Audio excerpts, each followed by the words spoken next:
En lo que debía haber sido el pináculo de su carrera, un solitario rememorador encuentra un desafortunado final a manos de los lobos lunares.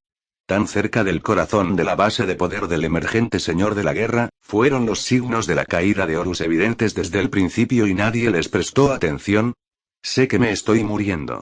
Lo que no sé es por qué.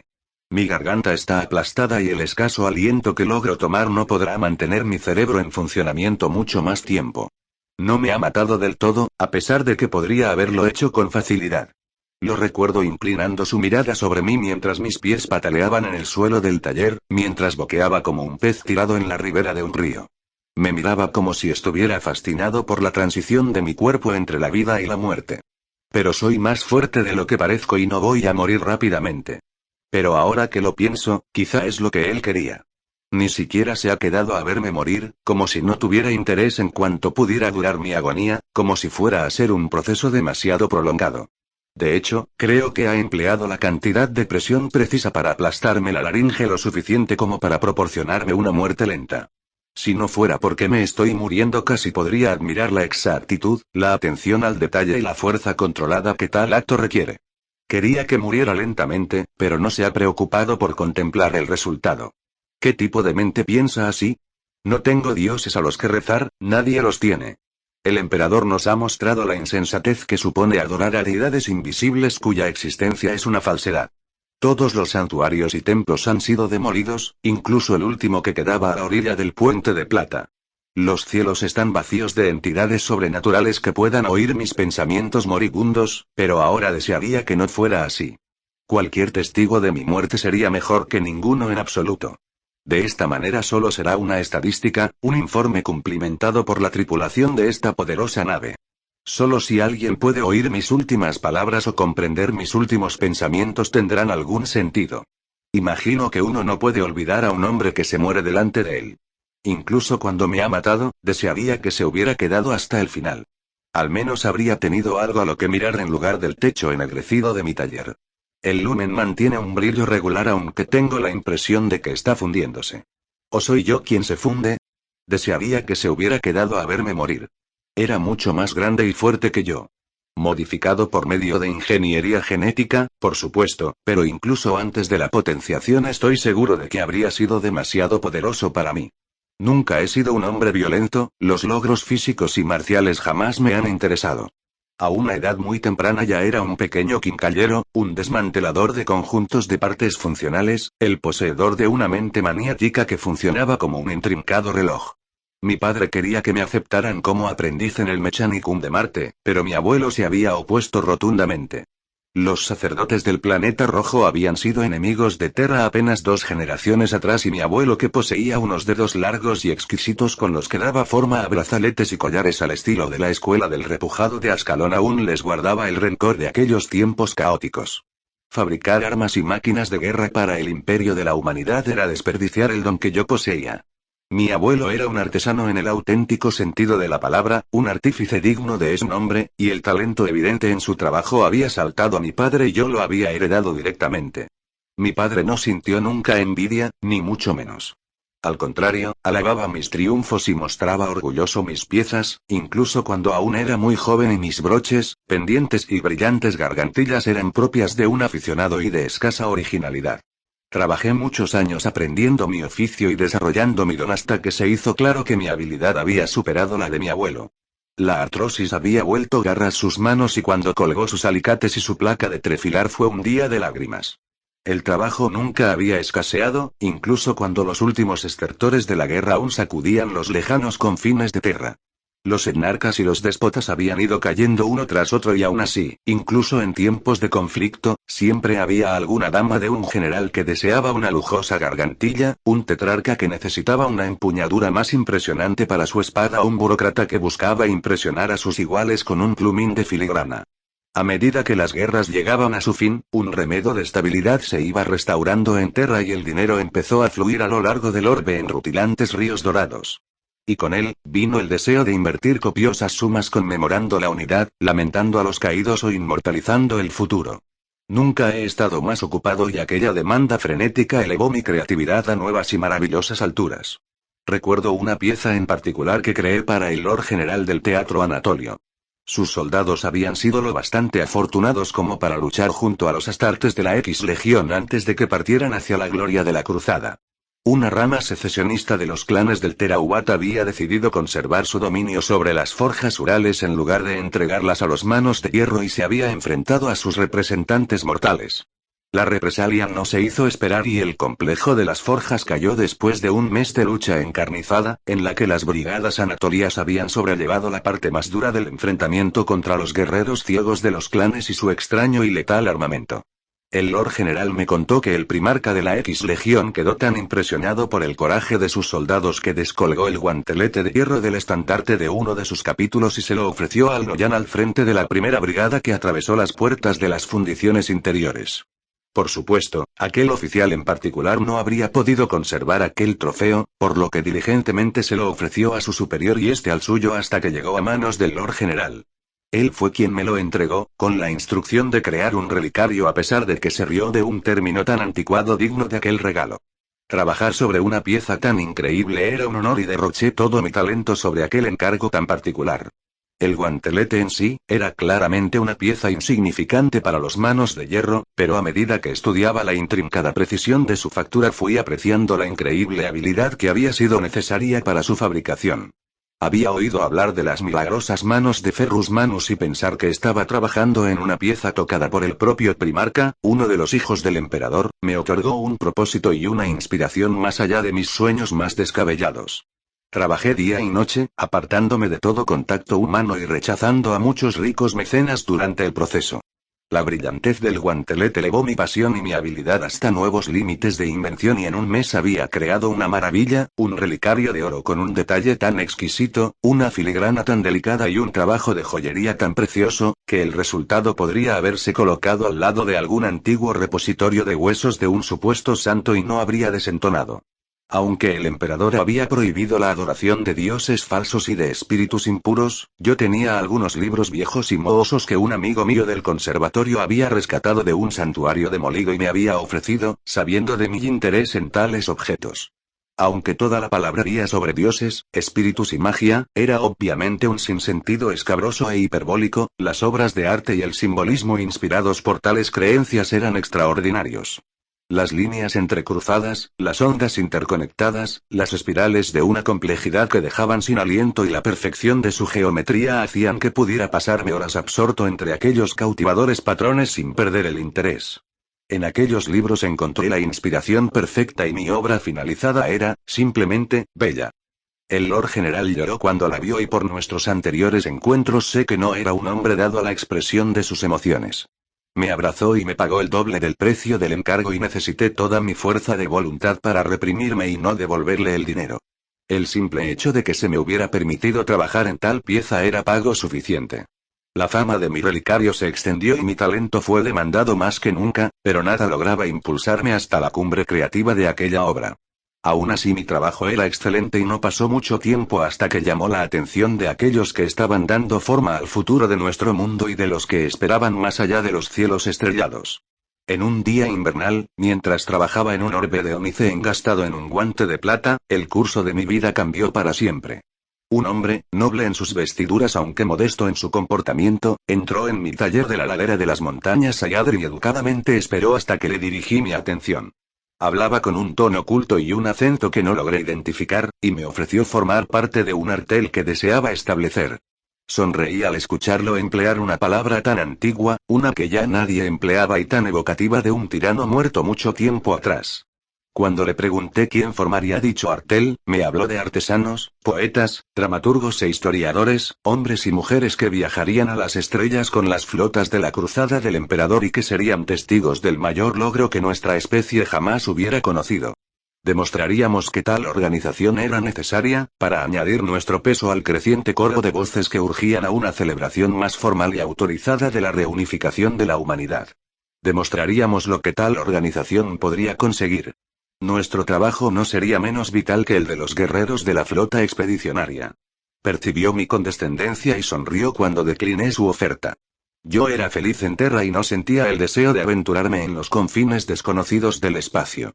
Echando hacia atrás su capucha dejó que su largo pelo blanco se derramara sobre sus hombros y me dijo que la más alta autoridad había solicitado mi cooperación.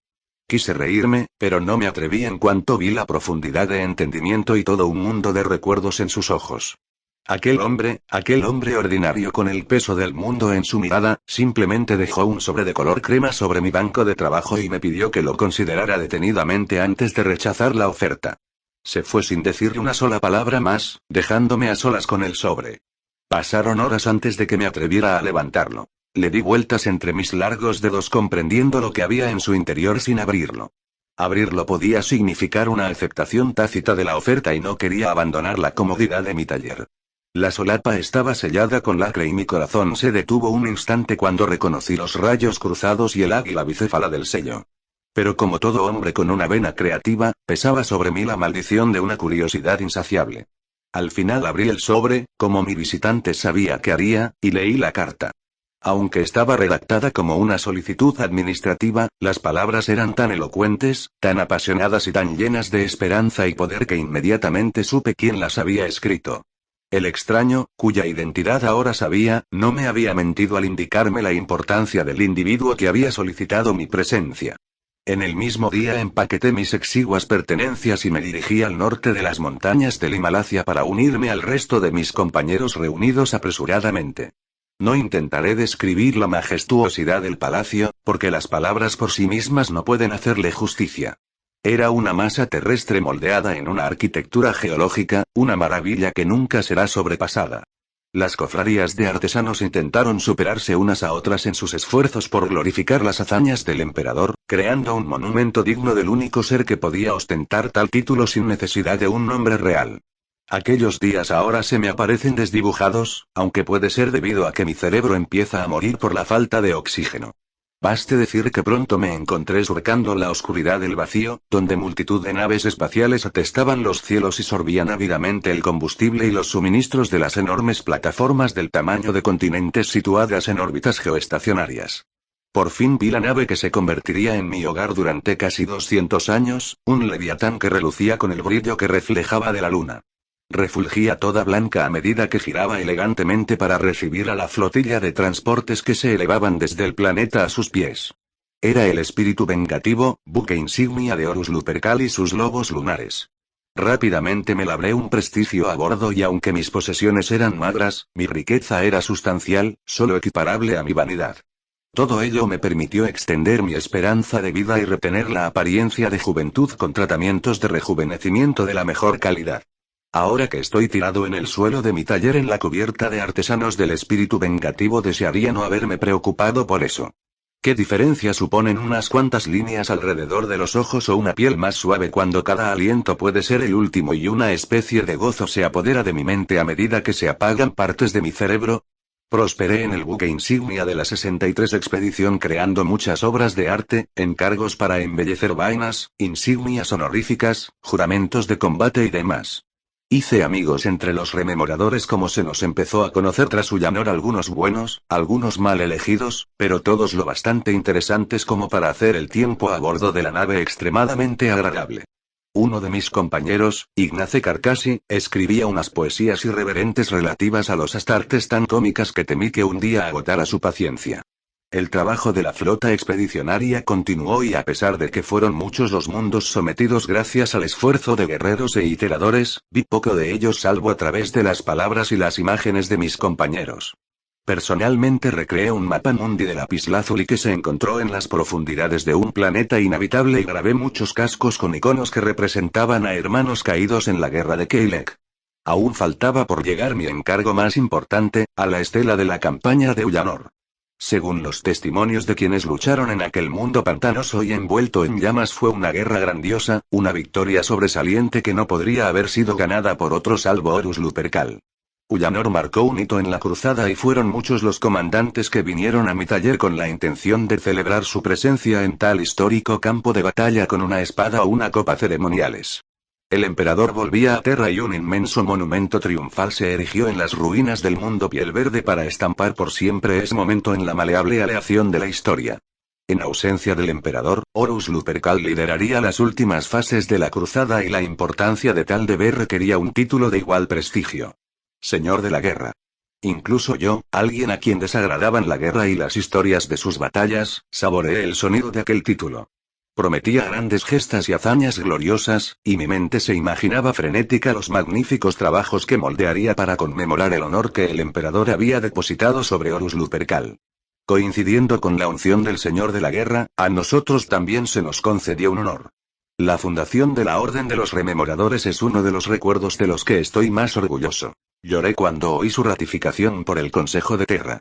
Recordé al hombre de pelo blanco que había venido a buscarme a mi taller y alcé muchos vasos a su salud en los comedores de la nave.